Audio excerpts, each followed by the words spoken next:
Hi, I've used my allotted time out today to come and do a quick video about my book, The Chimpanzee and Me. And it's partly about my work with chimpanzees as a conservationist and biologist, but also it's trying to tell the stories of chimps in the 21st century. What does it really mean to be a modern day chimpanzee? And what's in store for our nearest living relatives? Now, there are lots of different things in this book. It's trying to be fun, it's trying to be engaging, and it's for a family audience, so for kids as well as us slightly larger kids.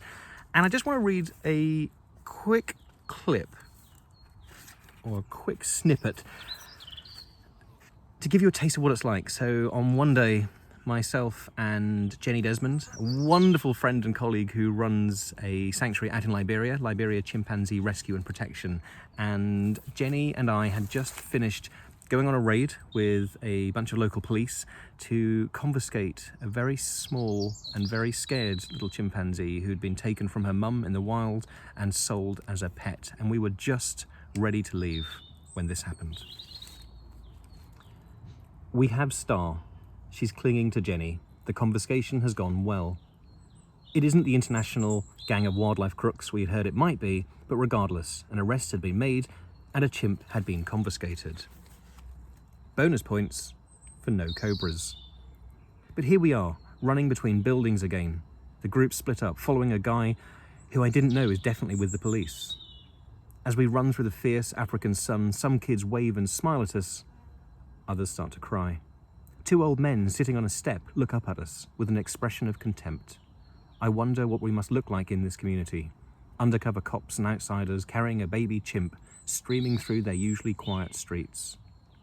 We get to a large compound. Thick white walls surround it, maybe a couple of meters high. There are already a lot of people around the metal doorway. They're expecting us. A new police officer joins us here. He's a dominant guy with a broad smile that doesn't hide his tough character very well. I sure as hell wouldn't want to mess with him, and I'm glad he's with us. He reassures us that he's called for armed and uniformed officers as a situation may be unsafe. Then we go in anyway. That backup never arrives. Living quarters take up two of the inner walls of the compound. In the yard, people, livestock, and a bunch of dogs are milling around doing their thing. There's a few trees and some old, functionally extinct cars and a flatbed lorry loaded with decrepit crates and covered by tattered, worn sheeting. Our group walks towards the houses, but I squat low to scan between and underneath the vehicles, desperate to find this big chimp before it's too late. I spot movement. It's an adult chimp. Things have just got a lot more dangerous.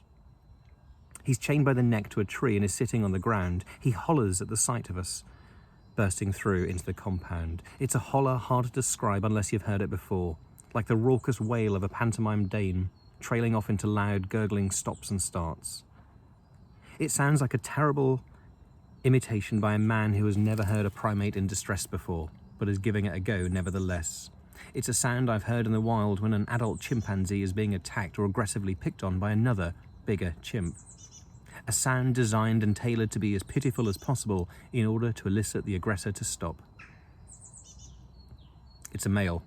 We can see that. As we get closer, he gives us a massive, scared fear grin and wails again.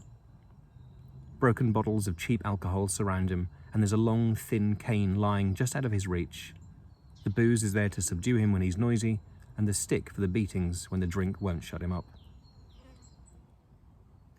Confiscating any chimp is dangerous. You don't know their temperament or what they've been through. Will they respond by attacking you out of fear or jump into your arms gratefully? Do they have a disease which could be passed on to you if they bite or scratch you? There are many unknowns, and here we are, a couple of meters away from this scared, aggressive, very strong male chimpanzee. What scares me most is that even shooting an attacking chimp won't always stop them. Not that we have guns anyway, remember?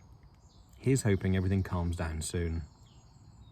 Although he's got a sizable set of teeth and an adult-sized head, he's much smaller than he should be. Years of malnutrition have taken their toll. Jenny asks how old he is, and the guy who says he's the owner tells us this chimp is about 13 years old. This piece of news hits me hard. I've been working with chimps for 13 years, and the thought that he's been here, chained to that tree, abused and beaten that whole time infuriates me.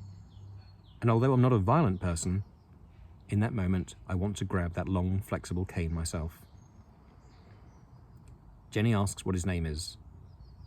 It's the same as my younger brother's, and my anger gives way to heartache.